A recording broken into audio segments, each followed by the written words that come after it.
जैसे प्रमंडल बेगूसराय बनेगा, लड़कों का छात्रों का डिमांड चल रहा है, लड़ाई चल रहा है दिनकर विश्वविद्यालय के लिए। हम भी उसके समर्थक हैं, हम विरोधी नहीं, हम समर्थक हैं। लेकिन सरकार के बायोलॉजी में लिखा हुआ है विश्वविद्यालय वहीं बनेगा जहाँ कमिश्नरी होगा। तो यहाँ के लीडरशिप को भी समझना चाहिए और छात्रों को भी इस मुद्दा पर आगे आना चाहिए।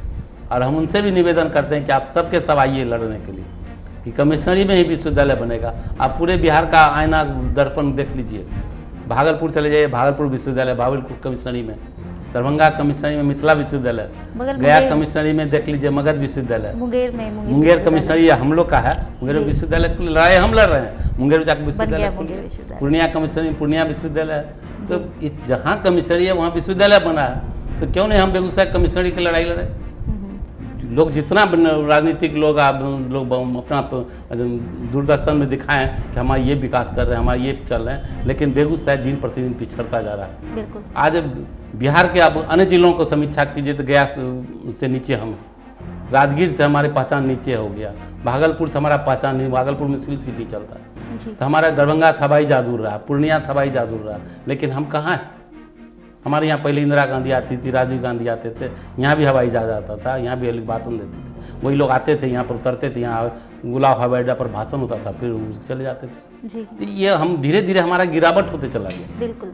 आज बेगूसराय का जो मापदंड है, बेगूसराय की जो संभावना है बहुत काफ़ी रिच है जी। बेगूसराय के कला संस्कृति का क्षेत्र लीजिए, साहित्य का क्षेत्र लीजिए, चाहे खेल का क्षेत्र लीजिए, चाहे कृषि का क्षेत्र लीजिए, चाहे किसी भी क्षेत्र को आप बेगूसराय का छू के देखिए, आपको उसके अध्ययन कीजिए तो आपको लगेगा कि बेगूसराय कहाँ पर है।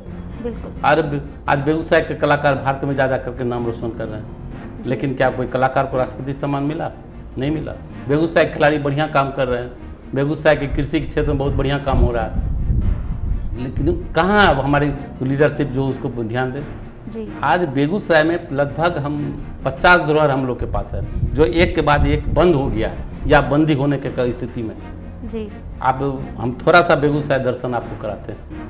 डॉक्टर रोशन जी को हम देखें, निश्चित रूप से एक बेहतर रोशन जी का कदम है कि जो बेगूसराय में आए हैं, वो तो चिकित्सक हैं, अच्छा खासा उनकी कमाई है, चल रहा है, लेकिन उसके बावजूद भी उनका प्रैक्टिस भी बढ़िया, लोग भी उन पर विश्वास करते हैं, लेकिन उसके बावजूद भी समाज सेवा में वो काम कर रहे हैं। केवी स्टूडियो उनका एक सोशल प्लेटफॉर्म है जी। बिल्कुल। तो ये सोशल प्लेटफॉर्म समाज को आगे ले आने का प्लेटफॉर्म उन्होंने करा किया, हम उनको बधाई देना चाहते हैं और आप लोग के तरफ से भी धन्यवाद देते हैं कि आप लोगों ने बहुत अच्छा काम दिन रात मेहनत करके कर रहे हैं। ये बहुत अच्छी बात है। समाज में जरूरत है जो व्यक्ति जिस पद पर हैं, जहाँ भी रोजगार में, अपने रोजगार के अलावा समाज के हित में आप सोचिए। जब तक समाज को सोच करके सिर्फ धन उपार्जन करने से बेहतर समाज का आप निर्माण नहीं कर सकते।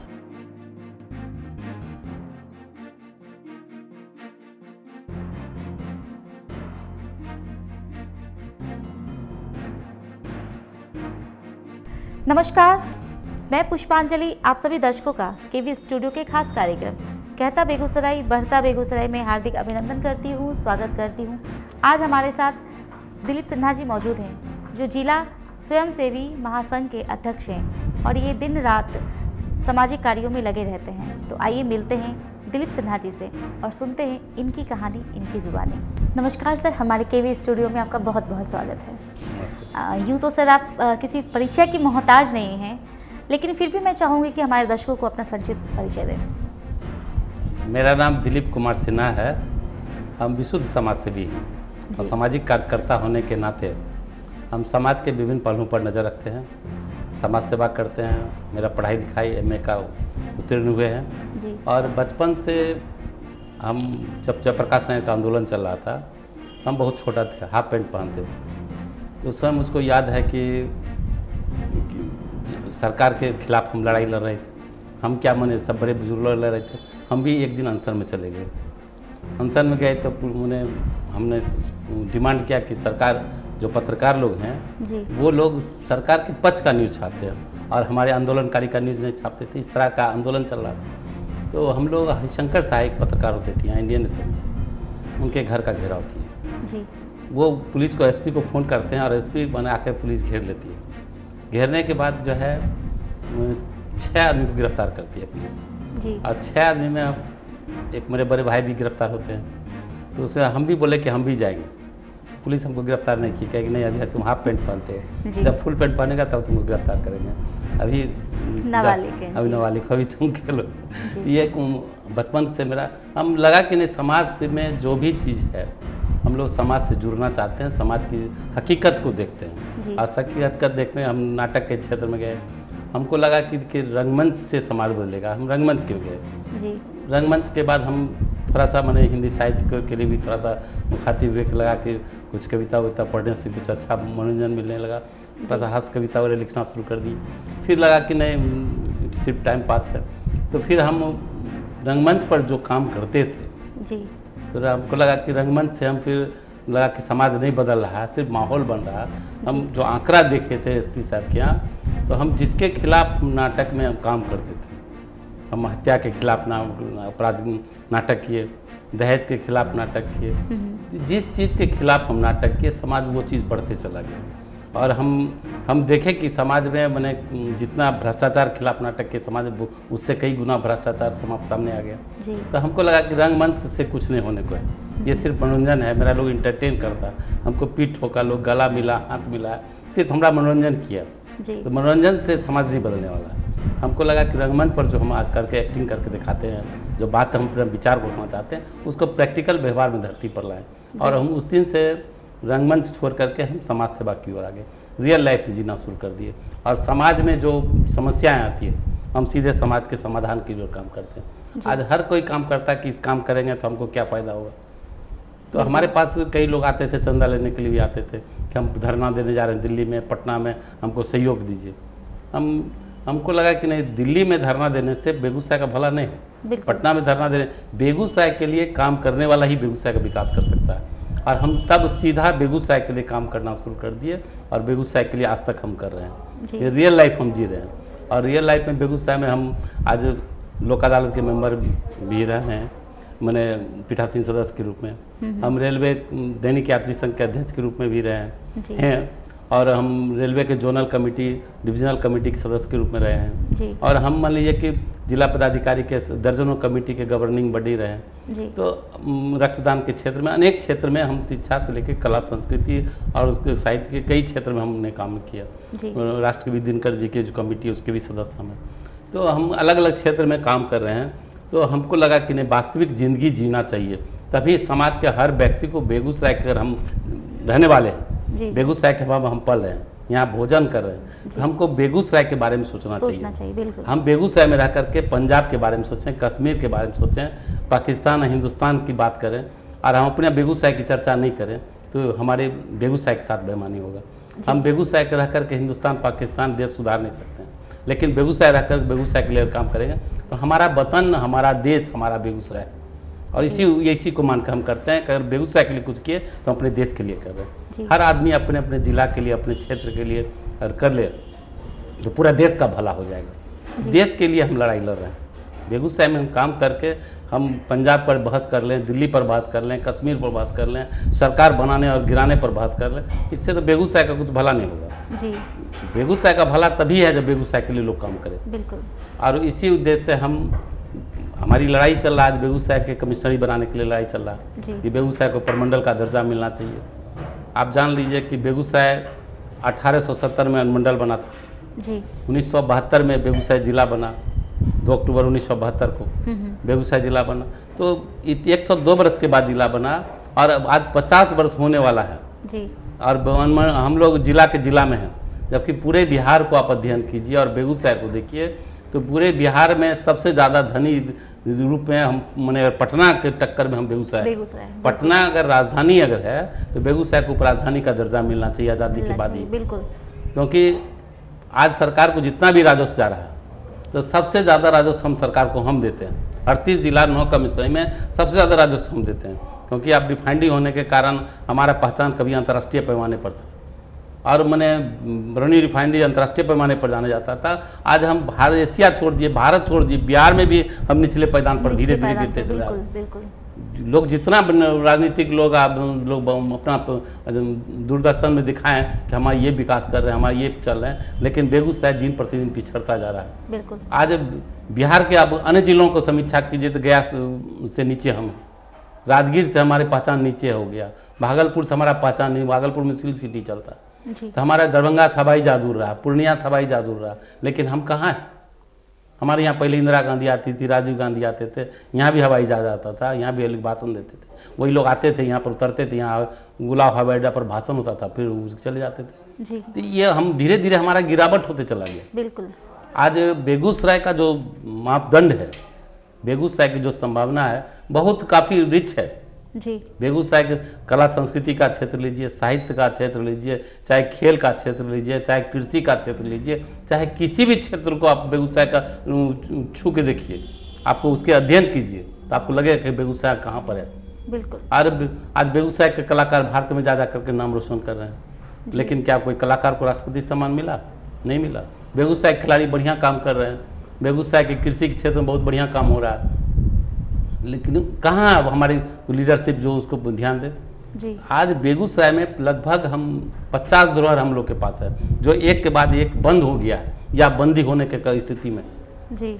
आप हम थोड़ा सा बेगूसराय दर्शन आपको कराते हैं, बेगूसराय दर्शन आप कीजिए, आप देखिए कि हमारे पास एशिया का सबसे बड़ा मीठा जल का कांवड़ झील था, बिल्कुल, जो जहाँ पर 116 देश के पक्षी यहाँ आते थे, पक्षी बिहार का हम लोग नाम पड़ा, और 116 देश का साइबेरियन पक्षी स्वतः अक्टूबर नवंबर होते होते बेगूसराय उतर जमलागढ़ में उतर जाता था, और नवंबर में रहना, दिसंबर रहता था, और जनवरी फरवरी होते होते वो अपने अपने देश को पक्षी चले जाते हैं।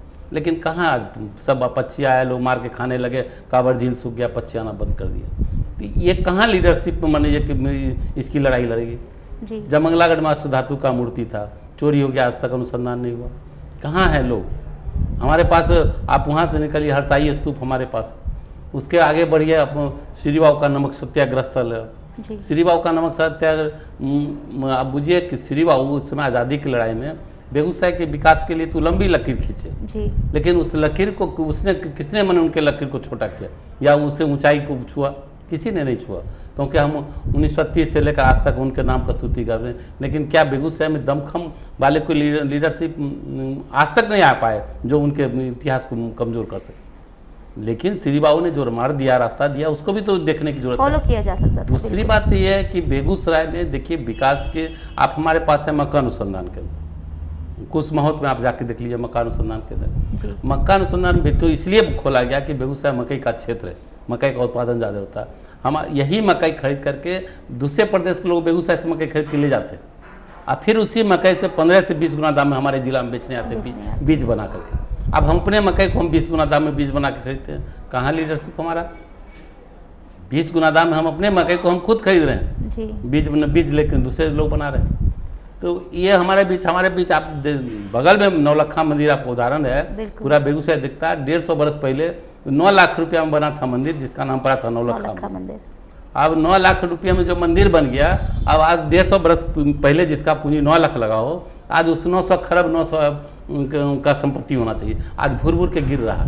शीशे का मंदिर था, मैंने दर्शनीय स्थल था, हिंदुस्तान में ऐसा मंदिर अभी भी नहीं मिलेगा, लेकिन कोई देखने वाला नहीं।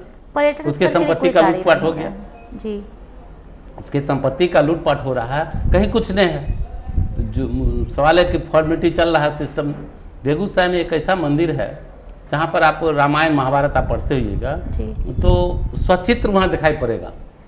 मंदिर में आप जाइए, स्वचित्र आप महाभारत चित्र देख करके आप महाभारत रामायण को आप वहाँ पढ़ सकते हैं, लेकिन उस मंदिर का नाम कोई नहीं जानता।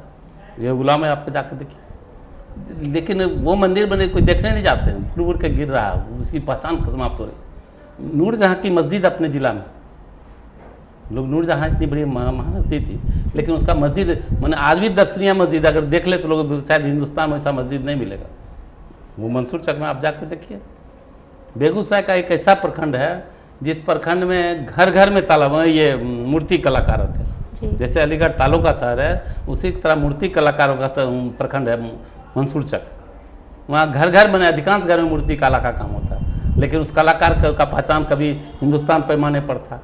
डॉक्टर पी गुप्ता हुआ करते, उसी पहचान को बहुत स्थापित करने का काम किए, लेकिन आज उसका पहचान बेगूसराय भी नहीं, जबकि वही कलाकार है। आप देख रहे हैं कि जितना सरस्वती जी, काली जी, दुर्गा जी गाँव गाँव मोहल्ला मोहल्ला बनता, वही कलाकार आके बनाते। वो कलाकार में काफ़ी गुण है, लेकिन उसको कोई देखने वाला नहीं। वो कलाकार, हमारे पास एशिया का सबसे बड़ा रेलवे का यार्ड था, जिसका 2200 एकड़ ज़मीन आज भी बेकार बंजर पड़ा हुआ है।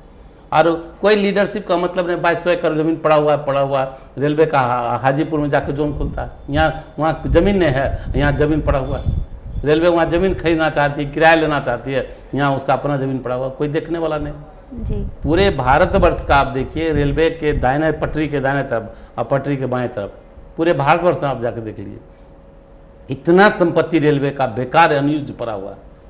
जिस संपत्ति का उपयोग करें तो भारत सरकार 80% देश का गरीबी दूर कर सकता है, इतना संपत्ति बेकार पड़ा हुआ, लेकिन कहीं कोई प्लानिंग नहीं है। आज हमारे बीच MP बनते हैं, MLA बनते हैं, क्या 5 साल जीतने के बाद क्या करेंगे? कोई लक्ष्य एजेंडा देते हैं क्या आपके पास कि हम 5 साल में जीत कर बेगूसराय को ये बना देंगे? अरे राष्ट्रीय स्तर पर सभी पार्टियां देती है जी, बिल्कुल। भाजपा भी देता है, कांग्रेस भी देता है, कम्युनिस्ट भी, सब पार्टी देता है कि हम 5 साल में मेरा ये लक्ष्य।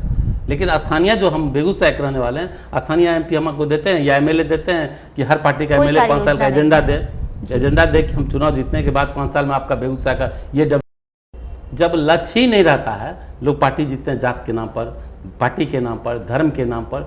जब जाति का कंपटीशन हो जाए, पार्टी का कंपटीशन हो जाए तो विकास की बात कहाँ से आएगी जी। और लोग समझते हैं कि लोग जाति के नाम पर वोट ले लेना है, डेवलपमेंट का।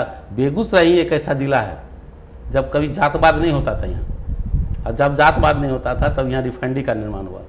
एक नेता जब श्री बाबू रिफाइनरी बनाया तो दूसरे लोग को लगा कि अब तो हमको कोई पूछेगा ही नहीं, तो नेता में कंपटीशन हुआ।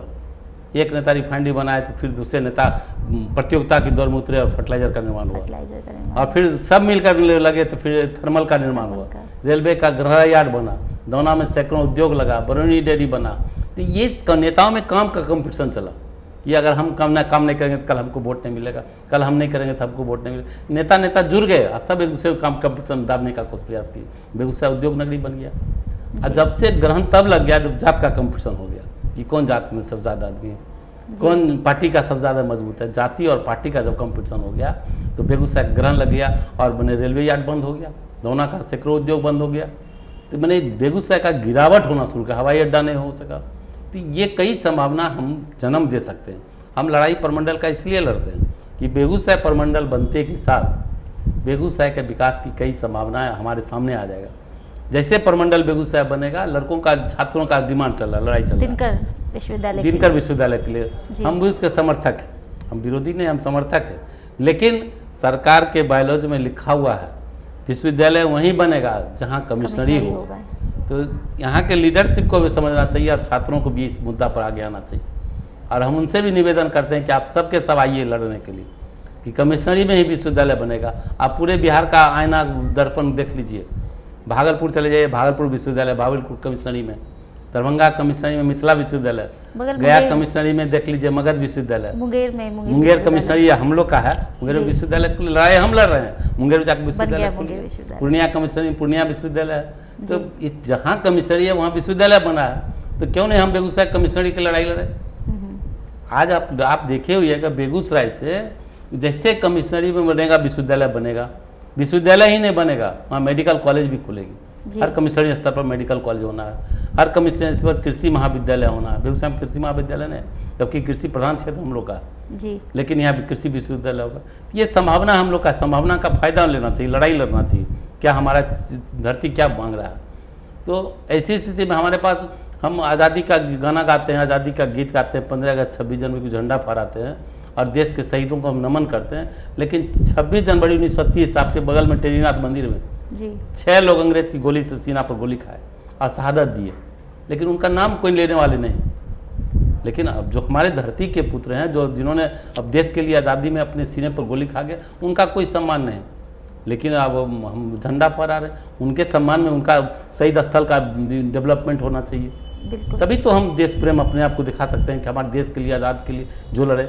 हम देश भक्त कौन है, राष्ट्र भक्ति कौन करता? जो आज भी राष्ट्रभक्ति वो है जो बेगूसराय के या राष्ट्र के निर्माण में जो लोग लगे हुए हैं, समाज के निर्माण में लगे हुए हैं, वो देशभक्त हैं जी। देशभक्त आज़ादी के समय जो लड़े वही देशभक्त ने, वो तो हैं ही, लेकिन आज भी उनको हम देशभक्त मानते हैं जो समाज के निर्माण में लगे हुए, जो समाज के लिए, बेहतर समाज के लिए, अपराध के खिलाफ समाज के निर्माण में लगे हुए, वो सबके सब देशभक्त हैं। चाहे जिस रूप में देशभक्ति करें, चाहे साहित्य के रूप में देशभक्ति करें, कला के रूप में देशभक्ति, ये लोग त्याग तपस्या का क्षेत्र है। कला में कोई कमाई नहीं है, साहित्य में कमाई नहीं है जी।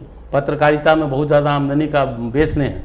अगर पीली पत्रकारिता हटा दिया तो लोग भूखे मर जाएंगे, बिल्कुल। स्थिति बहुत, घर से लोग खाकर किसी तरह जीवन यापन पत्रकार, पहले ज़माने में पत्रकार को लोग पहचानते नहीं थे कि कौन पत्रकार भी अपना परिचय नहीं दे पाते थे।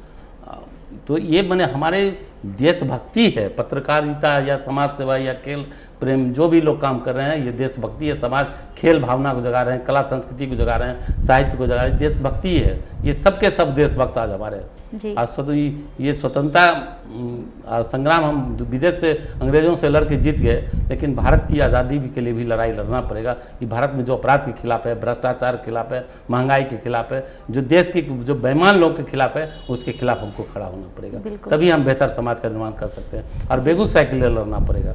बेगूसराय के लिए अगर लड़ाई हम नहीं लड़ते हैं तो हम देशभक्ति की बात बेईमानी है। बिल्कुल।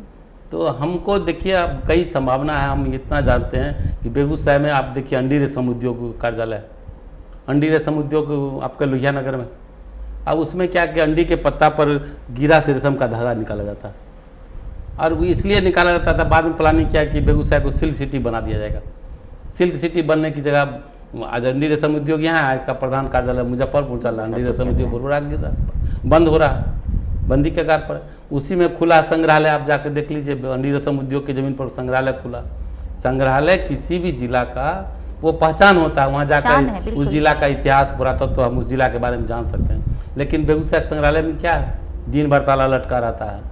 नहीं लीडरशिप को मतलब है, न संग्रहालय वाले को मतलब है। और ना सर, कहीं ना कहीं आम जनता की भी तो गलती है। आम जनता को मानसिकता को दबाया जाता है, उनको पता ही नहीं चलने दिया जाता है। बेगूसराय में अगर हम किसी से बेगूसराय के बारे में पूछ लीजिए आम लोगों से, तो संग्रहालय कहाँ लोग नहीं बताएंगे, पता ही नहीं चलने दिया जाता है, उसको एस्टेब्लिश नहीं किया था। ये बुद्धिजीवी का काम है एस्टेब्लिश करना, सरकार का काम है, जनप्रतिनिधि का काम है कि हम अपनी धरोहर को एस्टेब्लिश कैसे करें। हम जनता पर दोष थोप देने से हम बड़ा नहीं हो सकते। हमारी जवाबदेही है, हम समाज सेवियों का भी जवाबदेही है, इसलिए हम इस बात को उठाते हैं आपके नज़दीक। ये मैंने संग्रहालय हमारा पहचान है, इसको भी एस्टेब्लिश होना चाहिए। दूसरी बात है कि बेगूसराय में कई ऐसी संभावना है जो पुस्तकालय संस्कृति आप समाप्त हो गया हम लोग का। समाज सेवा में लोग को लाने की संस्कृति, सरकार अगर हम समाज सेवा करते हैं या जो भी समाज सेवी लोग हैं, चाहे कला के माध्यम से, साहित्य के माध्यम से, या मैंने सीधा समाज सेवा करते हैं, या राजनीति में समाज सेवा में आए, तो क्या है आज राजनीति में समाज सेवा। अगर कोई समाज सेवा करते हैं तो वो निस्वार्थ करते हैं, उनको सरकार नहीं पेंशन देती है, नहीं वेतन देती है, नहीं कोई उसका इंश्योरेंस है। 60 साल समाज सेवा करते करते हम आप बूढ़ा हो जाएंगे तो पत्नी गाली देगी कि दिन भर आप समय बर्बाद कर दिए, बच्चों के लिए कुछ नहीं किए, परिवार के लिए कुछ नहीं किए। पत्नी का गाली सुनना, बुढ़ापे में भोजन का दिक्कत होना जी, ये तो मैंने समाज सेवी लोगों का ये प्रॉब्लम कराने वाला है, होता है। लोग कहता है पागल आदमी था, दिन भर इधर उधर गुजार दिया समय। ये प्रॉब्लम मैंने जो सामने आना है, दिखाई पड़ रहा है। सरकार हम आप एक चपरासी की बहाली करते हैं, उसको अपने पेंशन देते हैं, रिटायर करते हैं, उनको वेतन देते हैं। एक नेता को आप जो चुनाव जीत के जाता है इलेक्शन में, आप उसको वेतन देते हैं, पेंशन देते हैं, रिटायरमेंट पैसा देते हैं। एक नेता कई जगह से पेंशन लेता है। अगर आज प्रोफेसर है तो उनका पेंशन, कल MLC बने तो उनका पेंशन, कल MLA बने तो उनका पेंशन, सांसद बने तो उनका। एक नेता 3-3, 4-4 पेंशन उठा रहा। लेकिन एक समाज सेवी आदमी, एक राजनीतिक समाज सेवी आदमी, कलाकार, खिलाड़ी, बुद्धिजीवी, पत्रकार जो सीधा निस्वार्थ समाज सेवा करता है जी, क्या उसके लिए सरकार को पेंशन नहीं होना चाहिए? बिल्कुल। जब हम निस्वार्थ अगर सरकार का सेवा कर रहे हैं, बेहतर समाज बनाना, सरकार का उद्देश्य क्या है? किसके लिए सरकार है? सरकार तो जनता के लिए है, जनता के हित के लिए काम करिए। लेकिन जो पैसा लेकर के आप दे रहे हैं उसको आप सब सुविधा दे रहे हैं, और जो बिना पैसा का आपको सेवा दे रहा, क्या उसके लिए कम से कम इंश्योरेंस का व्यवस्था होना चाहिए? कि काम करते करते आपका एक्सीडेंट हो जाता है तो क्या उसके लिए परिवार को कौन देखेगा?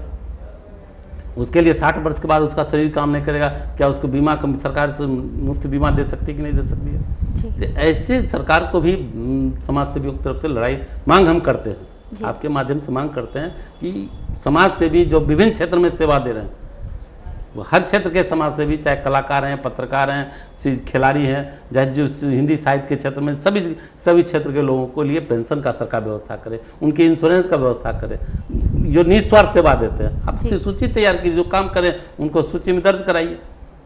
समाज सेवी मैंने ये नहीं क्या आप मार्केट व्यापार बना दिए राजनीति को, व्यापार को मैंने आइए पूंजी लगाइए, राजनीति में खेला कीजिए, टिकट लीजिए, मार्केट में जाइए और चुनाव जीत के आइए, उसके बाद बैठ जाइए। आप तो व्यापार बना दिए। व्यापार बनाने को रोकना काम किसका है?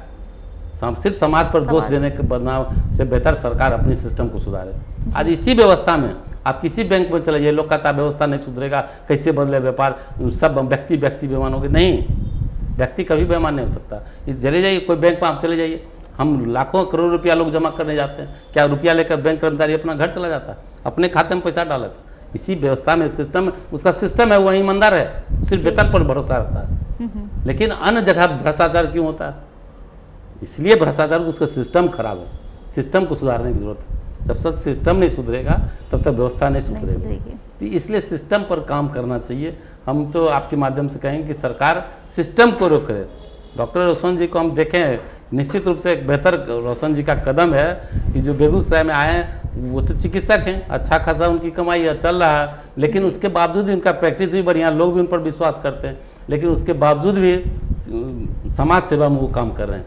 केवी स्टूडियो उनका एक सोशल प्लेटफॉर्म है। जी बिल्कुल। तो ये सोशल प्लेटफॉर्म समाज को आगे ले आने का प्लेटफॉर्म उन्होंने करा किया, हम उनको बधाई देना चाहते हैं। और आप लोग के तरफ से भी धन्यवाद देते हैं कि आप लोगों ने बहुत अच्छा काम दिन रात मेहनत करके कर रहे हैं। ये बहुत अच्छी बात है। समाज में जरूरत है, जो व्यक्ति जिस पद पर है, जहाँ भी रोजगार में, अपने रोजगार के अलावा समाज के हित में आप सोचिए।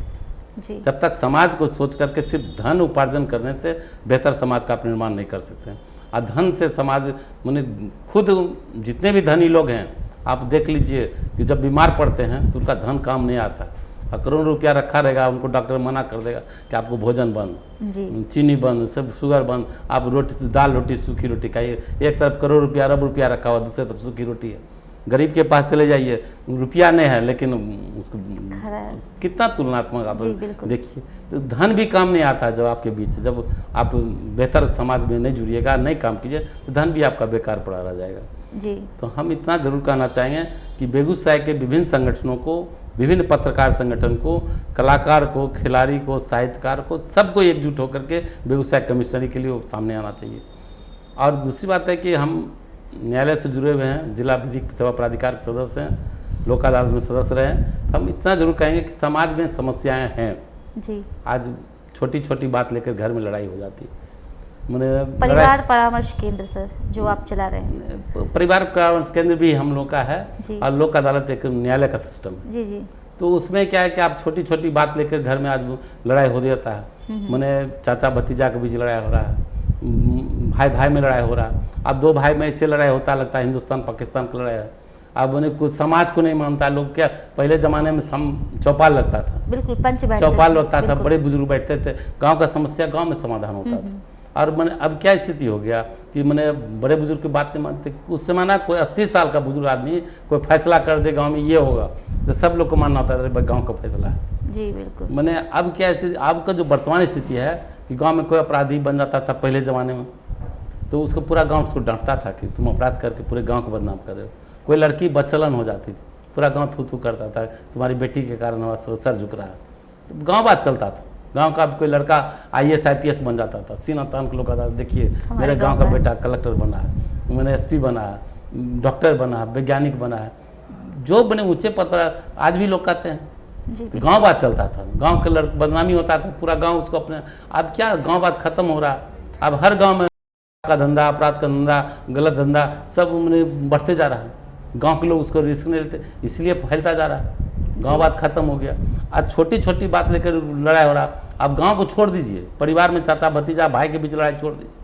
अब मैंने ऐसा लड़ाई लोग भाई भाई में लड़ता है, आप पुलिस को बुलाएगा, पुलिस कहेगा ठीक है दरोगा जी मेरे भाई पर केस कर दीजिए, और लिख दीजिए कि हमारा गला वाला चेनो छीन लिए, आप पॉकेट से रुपया भी निकाल लिया, सोनाटा वाला घड़ी भी खोल के ले लिए। मैंने चेन जीवन में पहने या नहीं पहने केस में डाल दीजिए, केस में डाल दीजिए। ऐसा नाम डाली कि जेल खावा खा जाए। वही दरोगा सिपाही आता है, दोनों भाई के बीच लड़ाई था, दरोगा सिपाही जो सिस्टम बना हुआ वहाँ बहन लगा गाली देता। अब ये नहीं समझता है एक भाई को गाली मिल रहा है, दूसरा भाई पैसा दे रहा है दरोगा जी को, सिस्टम को, कि किसको आप गाली सुना रहे हैं। आपकी माँ उनकी माँ बराबर है, आपकी बहन उनकी माँ बराबर है, लेकिन हम पैसा दे रहे हैं कि नहीं भाई को गाली दिए तो ठीक है, वो उसी के लायक है। ये जो हमारा समाज का जो गिरावट होते जा रहा है, तो दिन प्रतिदिन हम गिरते चले जा रहे हैं। तो ज़रूरत इसके लिए एक सरकार ने प्लेटफॉर्म बनाया जिसका नाम आप पता है जिला विधिक सेवा प्राधिकार है बेगूसराय में है जी। कोई भी समस्या आपके बीच या तो पहले परिवार में समाधान कर लीजिए, परिवार में नहीं हो सकता, समाज में नहीं हो सकता, तो आपको सीधे न्यायालय चले आइए जी। न्यायालय में आपको कोई वकील रखने की जरूरत नहीं है, कोई मुंशी रखने का जरूरत, कोई दलाल रखने की जरूरत नहीं है। सीधा सादा कागज़ पर आप दरखास्त लिख के ले आइए और आइए बैठ के वहाँ विधिक सेवा प्राधिकार के सचिव बैठते हैं, आप आवेदन दीजिए, दोनों पक्ष को बुलाया जाएगा और दोनों पक्ष के बीच सुलह समझौता करा दिया जाता है। और हम लोग का काम है सुलह समझौता करा करके दोनों पक्ष को मिला देते हैं। कोई मुकदमा आपका न्यायालय में चल रहा है, उस मुकदमा को भी आप ले आ सकते हैं जी।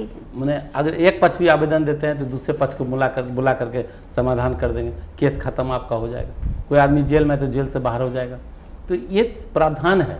अगर आप उन्हें केस खत्म हो जाएगा तो जितना पैसा आप न्यायालय में कोर्ट फीस जमा के टोटल कोर्ट फीस आपको वापस हो जाएगा।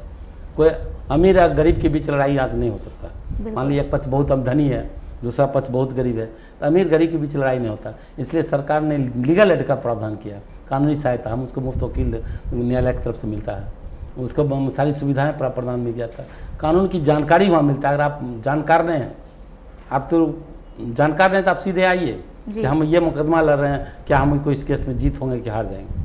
वकील साहब दोनों पक्ष को कहेंगे आप जीत जाइएगा, बोल देंगे हार जाइएगा तो आप उनको छोड़ दीजिएगा। दोनों पक्ष के दोनों वकील साहब कहेंगे कि आप जीत जाइएगा। तो ऐसी स्थिति में वहाँ पर सही बात आपको बता दिया जाएगा, गलत गलत होता, सही सही होता। आप लोअर कोर्ट में गलत देकर जीत सकते हैं, हाई कोर्ट जीते, लेकिन अंतिम सुप्रीम कोर्ट जाते जाते आपकी हार हो जाएगी। और सुप्रीम कोर्ट में एक तस्वीर लगी हुई है, कभी प्रेरणादायक तस्वीर है, आप जाकर देख सकते हैं। दो व्यक्ति का नंगा तस्वीर लगा हुआ है, एक जंघिया पहने हुए, एक पूरा नंगा है।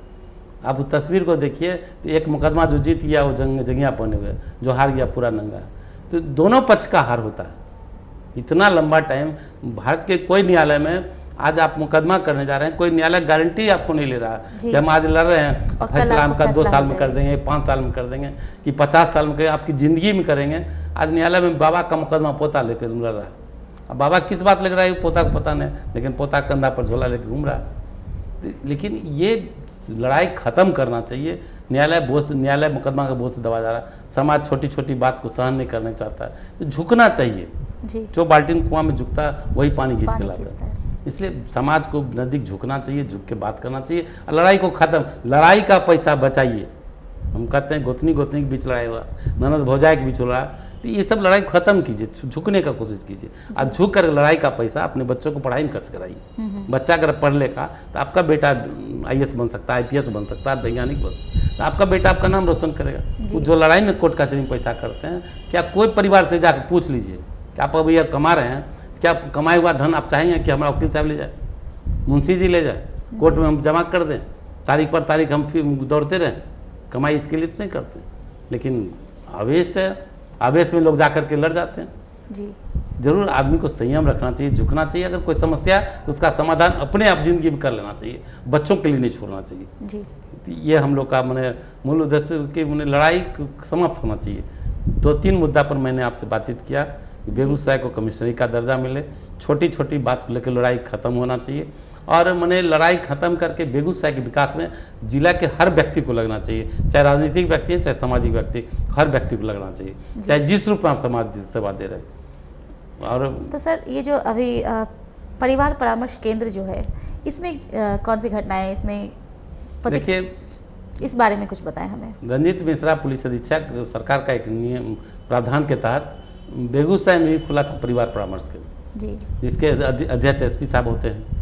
और इनका मूल उद्देश्य ये है कि आज न्यायालय में मुकदमा का बोझ बढ़ते चला जा रहा है। पति पत्नी का मुकदमा भी बेगूसराय न्यायालय में संभवतः 4000 से अधिक मुकदमा है। आप मैंने पति अलग झोला लेकर घूम रहे हैं, पत्नी अलग झोला लेकर घूम रही है, तो दोनों एक दूसरे के खिलाफ है। पति कहता है कि नहीं हम तुमको नहीं रखेंगे, आप तलाक। पत्नी कहती है तुम तलाक दे दोगे, तुम पर दहेज प्रताड़ना का मुकदमा ठोक देंगे। ठोक देता है, पत्नी अलग ठोक देती, पति अलग, और दोनों झोला लेकर घूम रहे। फैसला क्या होगा दोनों में कोई नहीं जानते, दोनों अंधकार में, बच्चा बर्बाद हो रहा। तो ऐसी स्थिति को दोनों पक्ष में हम लोगों ने, जिस भी पक्ष के लोग हमारे परिवार परामर्श केंद्र में आवेदन देते हैं तो दूसरे पक्ष को संबंधित थाना के माध्यम से बुलाया जाता है। अब बुला करके दोनों के पक्षों का जिस भी कारण से लड़ाई है, कारण को हम लोग हटा देते हैं और कारण लड़ाई खत्म कर देते हैं, और लड़ाई खत्म कर दोनों पक्ष को मिला देते हैं और खुशहाल जीवन जीने के लिए हम लोग एक साथ जोड़ते हैं। 400 से अधिक परिवार हम लोगों ने बसाने का काम, और बहुत बढ़िया से लोग परिवार आज जी रहे हैं। जी। कई कारण था लड़ाई का, अलग अलग परिवार में अलग, कहीं एक दूसरे पर शक का कारण था कि पति को शक है मेरी पत्नी गलत है, पत्नी को शक है कि मेरा पति गलत है, किसी को मैंने धन के कारण लड़ाई होता है, तो अलग अलग कारण से लड़ाई था, किसी को ननद भौजाई से लड़ाई था, किसी को सास बहू में लड़ाई था, लेकिन लड़ाई का कारण जब पता चला था तो समाधान हो जाता जी। आज खुशहाल जीवन जी रहे। तो ज़रूरत इस बात का, समाज के छोटी छोटी विवाद को समाप्त करने के लिए हम लोग सबको आगे आना चाहिए। और इसी जब तक छोटा विवाद, जब विवाद आपका घर में ख़त्म नहीं होगा तब आपका घर का तरक्की नहीं होगा। इसलिए घर की तरक्की करने के लिए विवाद खत्म कीजिए और विवाद खत्म करके जिला का तरक्की में आइए। यही हम लोग का मूल काम है। बिल्कुल सर। सर, जैसा कि आपने बताया कि आप पूर्व मध्य रेलवे हाजीपुर में जोनल सदस्य हैं, तो बतौर जोनल सदस्य आपके क्या दायित्व हैं उसमें? देखिए, हम सोनपुर मंडल में डिविजनल सदस्य थे जी। तो बाद में डिवीजन सदस्य में सब चुनाव होता है, एक सदस्य को चुनाव जीत करके जोनल में जाना होता है। तो सभी सदस्यों ने मुझ पर विश्वास किया था और हम जोनल सदस्य बने थे। और मूल उद्देश्य होता है कि हमारे रेलवे जोन में जितनी भी प्रॉब्लम्स, चाहे रेल यात्रियों के हित में जितना भी प्रॉब्लम्स है, इसकी बात को रखना और सरकार से वो जो सिस्टम अधिकारी हैं उनके बात रख करके उसके समाधान कराना। और हम लोग बेगूसराय के थे, आज आप देख लीजिए कि सरकार ने प्रस्ताव में दिया है कि बेगूसराय स्टेशन को हम विश्व स्तरीय स्टेशन बना रहे हैं, बरौनी स्टेशन को विश्व स्तरीय बनाने जा रहे हैं। तो उन्हें कई बेगूसराय का, पहले का बेगूसराय स्टेशन अब का बेगूसराय स्टेशन में बहुत अंतर आपको नजर आ रहा है। बिल्कुल। कई ट्रेन हम लोग का अभी भी कई मैंने अब विश्व स्तरीय स्टेशन बन रहा है, लेकिन हम लोग का मूल डिमांड है कि बेगूसराय के कई ट्रेन है, दर्जनों ट्रेन हैं ठहरावने, जिसके कारण यात्री को तो चाहिए यात्रा जी। आप स्टेशन पर मान लीजिए पूरा प्लेटफॉर्म एसी से युक्त हो जाए, शौचालय सीढ़ी जाए, ट्रेन नहीं रहे तो फिर बेकार है। इसलिए हम लोग का मूल डिमांड है कि ट्रेन का ठहराव अधिक से अधिक दिया जाए, क्योंकि बेगूसराय सोनपुर मंडल में राजस्व में हम फर्स्ट सेकेंड स्थिति में आते हैं। और आज मान लीजिए, देखिए मुंगेर हम लोग का कमिश्नरी है जी, रेल पुल बन गया, अरबों रुपया का रेल पुल बन गया, लेकिन ट्रेन नहीं है। एक तो सवाल है कि पुल अरबों रुपया तो बेकार में पैसा चला गया। आप अप्रोच पथ के लिए लोग वहाँ लड़ाई चल रहा है, छोटा सा मुद्दा है, बैठ के कंप्रोमाइज़ करने का जरूरत है। अप्रोच पथ बन जाएगा, यानी रोड चालू हो जाएगा, आप 1 घंटा में मुंगेर पहुँच जाइए मोटरसाइकिल से, कार से। तो ये मैंने छोटा छोटा विवाद को समाप्त करने की जरूरत है। अब जी जहाँ भूमि अधिग्रहण का हुआ है उसको अप्रोच, मैंने किनका मुआवजा बचा हुआ है, क्या प्रॉब्लम है, दोनों पक्ष को बुला करके बातचीत करने का जरूरत है, बातचीत करके समाधान करने की जरूरत है। और अप्रोच पर चालू करना चाहिए जी। रेल में कई, अभी हम कलकत्ता में, आप देखिए मार्केट, व्यापार का मंडी है, बेगूसराय उद्योग नगरी है, वहाँ व्यापार का मंडी है, ये उद्योग नगरी, दोनों में अगर तालमेल हो जाए तो रेल का राजस्वता बढ़ेगा जी। रेल के राजस्व बढ़ने के लिए मैंने कई संभावना, हमारा रेलवे का 2200 एकड़ गढ़ा है, यहाँ जमीन पड़ा हुआ है, उसको उस जमीन का उपयोग होना चाहिए। अब या तो रेलवे का जोनल कार्यालय यहाँ ले आइए, या उस जमीन को उद्योग आप लगाइए, या पहले रेलवे यार्ड था पुनः उसी रेलवे यार्ड को चालू कीजिए, कुछ तो कीजिए। वो जो बंजर जमीन पड़ा हुआ है तो बेकार पड़ा हुआ है, उसका तो उपयोगिता होना चाहिए। तो रेल में कई संभावना है, जिस संभावना आप देखिए बेगूसराय में देख लीजिए, प्लेटफॉर्म नंबर 1 जहाँ पर आपका स्टेशन बना हुआ, और उत्तर तरफ चले जाइए वहाँ कोई प्लेटफॉर्म नहीं। अब जो लोग उत्तर तरफ, बेगूसराय का 70-75% आबादी उत्तर तरफ बस है, वहाँ कोई प्लेटफॉर्म नहीं है। 25 से 30% इस बार हम लोग का प्लेटफॉर्म है, लेकिन उधर से जो लोग आते हैं उनको तो नज़दीक रास्ता, मैंने या पुल पार करके चढ़ना उतरना और फिर स्टेशन आना, शायद हमको लगता है वृद्ध लोग, महिला, बच्चा को बहुत परेशानी है। तो उधर स्टेशन बनना चाहिए, उधर भी स्टेशन बना, उधर भी टिकट काउंटर होना चाहिए, उधर भी जो उत्तर तरफ सुविधा उसे उधर भी सुविधा होना चाहिए जी। बिल्कुल सुविधा होना चाहिए। यहाँ ट्रेन का वाशिंग पिट होना चाहिए, जो ट्रेन यहीं से मान लीजिए धुलाई उलाई काम होता है, यहाँ ट्रेन का पास करने की कोई भी ट्रेन का क्रॉसिंग होना चाहिए। तो ये तमाम नई ट्रेन का शुरुआत, बहुत सारा ट्रेन है जो बरौनी तक चलती है, अब बेगूसराय ने उसका एक्सटेंशन बेगूसराय कर दिया तो रेल का राजस्व बढ़ेगा। आज कई संभावना हमारे पास है, जिस संभावना पर रेल को काम करने की जरूरत है। और हमारे खासियत अभी बेगूसराय का सौभाग्य कही है कि हमारे पास 2 सांसद हैं, केंद्रीय मंत्री हैं, 7 विधायक हैं, 3 MLC हैं, उन्हें नगर निगम है, जिला परिषद है, जिला प्रशासन है, और लेकिन सब कुछ से परिपूर्ण, सब कुछ से परिपूर्ण है। बेगूसराय को हम लोग देखते हैं तो इतना कुछ रहते हुए बेगूसराय में, आप बेगूसराय बाजार छोटा सा बाजार है, आप बेगूसराय को देखिए, हर हर महादेव चौक से बाजार शुरू होता है और ट्रैफिक चौक पर बाजार खत्म हो जाता है, कितना बड़ा छोटा बाजार है। रेलवे स्टेशन शुरू कीजिए, चट्टी पर बाजार खत्म हो जाए। इतना छोटा बाजार है, किसी बड़े घराने में शादी हो जाए तो दुल्हन की तरह इतना छोटा बाजार सज जाएगा। लेकिन इतना बड़ा सिस्टम हमारे पास है, नगर निगम है, जिला प्रशासन है, 7 विधायक हैं, 2 MLC 3 MLC हैं, 2 सांसद हैं, जिला प्रशासन है, नगर निगम है। तो मैंने आज रोड का स्थिति देख लीजिए, नाला का स्थिति देख लीजिए, सड़क की स्थिति देख लीजिए, सड़क नीचे है, नाला ऊपर है। तो ये तमाम चीज़ जो है बेगूसराय के विकास के लिए बाधक है। प्लानिंग संयुक्त रूप से होना चाहिए जी, संयुक्त रूप से प्लानिंग होना चाहिए, बैठ करके सब एक साथ प्लानिंग होना चाहिए। अब बेगूसराय पर काम होना चाहिए। अभी तक किसी ने सिर्फ एक ही रोड को बार बार बनता है, टूटता है, नाला बनता है, टूटता है। ये सिर्फ बेगूसराय का विकास नहीं है, बल्कि राजस्व की बर्बादी, सरकार के राजस्व की बर्बादी हो रहा है। सर अब एक कुछ दिन पहले एक हमारे यहाँ आए थे, गेस्ट आए थे, तो उन्होंने मुद्दा था क्योंकि खेलकूद में भी हमारा बेगूसराय काफ़ी आगे है और बेगूसराय में सिर्फ एक ही स्टेडियम है, गांधी स्टेडियम। जी। और उसकी भी स्थिति काफ़ी दयनीय है। देखिए बेगूसराय का गांधी स्टेडियम के बेगूसराय के बारे में देखिए लड़ाई हम लोग आज के डेट में कहे कि आपको स्टेट बैंक का रीजनल ऑफिस यहाँ नहीं था, यहाँ था, जिसको बंद करके पूरे कर्मचारी कार्यालय से बिहार से तबादला कर दिया। हम लोग लड़ाई लड़े जी कि जब स्टेट बैंक का आपका रीजनल ऑफिस यहाँ नहीं खुला था, तब आपका कारोबार, आप खुलने के बाद कारोबार मैंने लगभग 20-25% में वृद्धि हो गया। तभी लोग बंद करके जा रहे थे, लड़ाई लड़े तो लोग विड्रॉ की हमारी लड़ाई को, कहे कि आप बिहार शरीफ ले जा रहे हैं, बिहार शरीफ में ले जा रहे थे बंद करके। बिहार शरीफ में स्टेट बैंक का 21 ब्रांच था, 11 ब्रांच था, हमारे यहाँ 23 ब्रांच था। हम बोले किस आधार पर वहाँ पर जा रहे हैं? बिहार में बेगूसराय यातायात का चारों तरफ साधन है, बिहार शरीफ में क्या है? राजस्व भी नहीं है, आपका आमदनी भी ले जा रहे हैं, क्यों ले जा रहे हैं? बेगूसराय क्यों बंद कीजिए? तो उनके मैनेजमेंट के लोग आए, झुके, बातचीत किए, झुक गए, माफ़ी मांगे। और कार्यालय जी यहाँ है, बाद के दिनों में आप देखिएगा डिप्टी लेबर कमिश्नर का कार्यालय यहाँ बंद कर करके मुंगेर ले जा रहे थे। हम बोले उद्योग नगरी यहाँ है, वहाँ कार्यालय जाने का क्या मतलब बनता? हम राज्यपाल से बात की, रामनाथ कोविंद साहब, उसमें आज राष्ट्रपति हैं, वो राज्यपाल थे, उनसे हमारी बातचीत हुई। नीतीश कुमार मुख्यमंत्री, उनसे बातचीत हुई। और आज कार्यालय डिप्टी लेबर कार्यालय यहाँ कर्मचारी को सीधा जितना श्रमिक लाभ होता है वो सीधा मिलता है। कोई कर्मचारी डेथ का जाएगा सीधा 4 लाख रुपया मुआवजा मिलेगा। कई सरकार के कई ऐसे प्रावधान है। आप मान लीजिए कि आज सड़क पर कोई गाड़ी जा रही है जी, गाड़ी जा रही है, गाड़ी धक्का मार के भाग गया, जो का व्यक्ति दुर्घटना में घायल हुआ या मर गया, उसका इंश्योरेंस भी नहीं। सरकार का प्रावधान है, एक स्कीम है जिसका नाम है सोलिसियम स्कीम। मैंने किसी भी मृत व्यक्ति को 2 लाख रुपया तुरंत मुआवजा दिया जा सकता। उसका बीमा है नहीं है, गाड़ी पकड़ाई नहीं पर कोई मतलब 2 लाख रुपया उसको मुआवजा मिले। घायल हुआ तो 1 लाख रुपया का मुआवजा का प्रावधान है।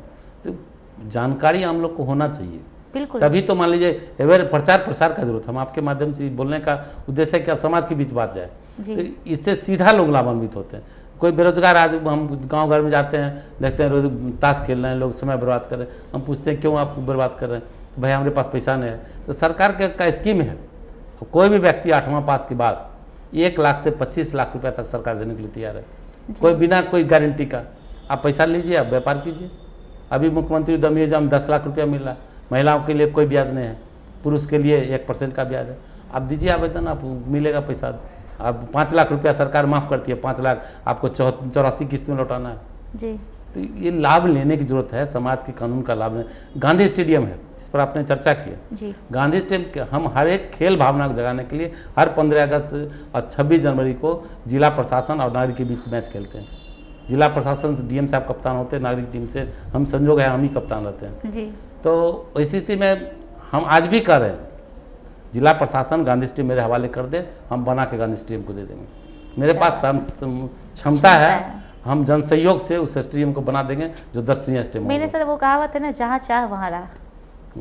इसलिए बेगूसराय में कमी नहीं है। हम मंदिर बना सकते हैं, मस्जिद बना सकते हैं, हम समाज सेवा में सैकड़ों काम कर सकते हैं। गांधी स्टेडियम कौन बड़ी बात है? अगर बेगूसराय के लोग चाह लेंगे तो अपने बलबूते पर गांधी स्टेडियम का, सरकार पैसा दे नहीं दे, हम बना के सरकार को हैंड ओवर कर दें। हम गांधी स्टेडियम मेरा नहीं है, सरकार का ही रहेगा, लेकिन जिला प्रशासन अनुमति दे, हम गांधी स्टेडियम बना के दे देंगे। संभावना है, अंडी रसम का उद्योग का बड़ा जमीन है, सरकार के पास गैर मजरूआ काफ़ी ज़मीन है। उस ज़मीन का सदुपयोग सरकार को आज करना चाहिए और गांधी स्टेडियम को थोड़ा सा विस्तार करना चाहिए। गांधी स्टेडियम का आज छोटा स्टेडियम है, इसको बढ़ा करके DDC ऑफिस को अंडी रेशम उद्योग ले जाए, ब्लॉक के पास ले जाए, उसको एकदम स्वर्ण नीति पुस्तकालय से मिलाना चाहिए। जी बिल्कुल। अगर थोड़ा सा साहस से लोग, प्रशासन और राजनीतिक लोग करें, DM साहब का कार्यालय भी उस पार ले जाएं और इधर कचहरी रोड से मिला दें, फिर देखिए राष्ट्रीय खेल इस बेगूसराय में होगा, राष्ट्रीय खेल होगा और बेगूसराय में आय का ग्रोथ बढ़ेगा जी। यहाँ पर लोग अच्छे लोग हैं, लेकिन इसको ज़रूरत है कि इसको उपयोग करने की ज़रूरत है। बिल्कुल। और जो भी क्षेत्र के लोग हैं सब मिलकर काम करें, तभी बेगूसराय का कल्याण होगा। जी सर, कुछ दिन सोशल मीडिया पर मैंने देखा था कि क्योंकि आप रंगमंच से भी जुड़े हुए हैं, तो एक रंगमंचीय कलाकार ने अपनी भावनाओं को प्रकट किया कि दिनकर टाउन हॉल जो है उसमें अभी कोविड वैक्सीन का चल रहा है, और उनका कहना है कि ये अब हम लोग रंगमंचीय कलाकार को सुपुर्द कर दिया जाए, ताकि वो अब रंगमंच के थ्रू, क्योंकि स्वाभाविक है कि एक रंगमंच के थ्रू कम से कम हम आम जनता को जगाते हैं, तो इस पे आप क्या कहना चाहेंगे? नहीं, अच्छी बात है, कोई गलत बात नहीं बोल रहे हैं, लेकिन ज़रूरत इस बात का, देखिए अभी कोरोना काल था जी, तो हम लोग तो मास्क लगा कर पूरा प्रतिबंध के रूप में बंधे हुए थे जी, और सब जगह लॉकडाउन था, तो ऐसी स्थिति में उसका सदुपयोग किया गया तो जनहित में था, इसलिए सरकार और प्रशासन कोई गलत काम नहीं की। लेकिन अब धीरे धीरे उसको दूसरे जगह शिफ्ट करना चाहिए। और मैंने अब जगह है, ऐसी बात नहीं, पशुपालन अस्पताल है, जितना स्कूल है, कॉलेज है, जगह है, उसको कलाकारों के लिए छोड़ देना चाहिए, और छोड़ करके उसके दूसरे जगह कलाकार का ही, जिस समाज में कला नहीं है, साहित्य नहीं, वो समाज बेकार हो जाता है। और वो समाज, जिस समाज में कलाकार, साहित्य और समाज सेवी संगठन है, वहाँ तो हत्या का दौर चलता है, वहाँ लूट होता है, वहाँ बलात्कार होता है, वहाँ अपराध होता है। इसलिए इन लोग क्षेत्र को रोकना नहीं चाहिए, इस क्षेत्र को आगे बढ़ने देना चाहिए, सरकार को भी देना चाहिए, समाज को भी देना चाहिए, और हम लोग इन लोग के पक्षधर हैं। चलिए, बहुत बहुत धन्यवाद। धन्यवाद, थैंक यू। तो ये थे हमारे साथ बेगूसराय के मशहूर समाज सेवी श्री दिलीप कुमार सिन्हा जी। हमारा केवी स्टूडियो आपको इसी तरह नए नए कलाकारों से, नए नए चेहरों से रूबरू करवाता रहेगा। तब तक के लिए नमस्कार।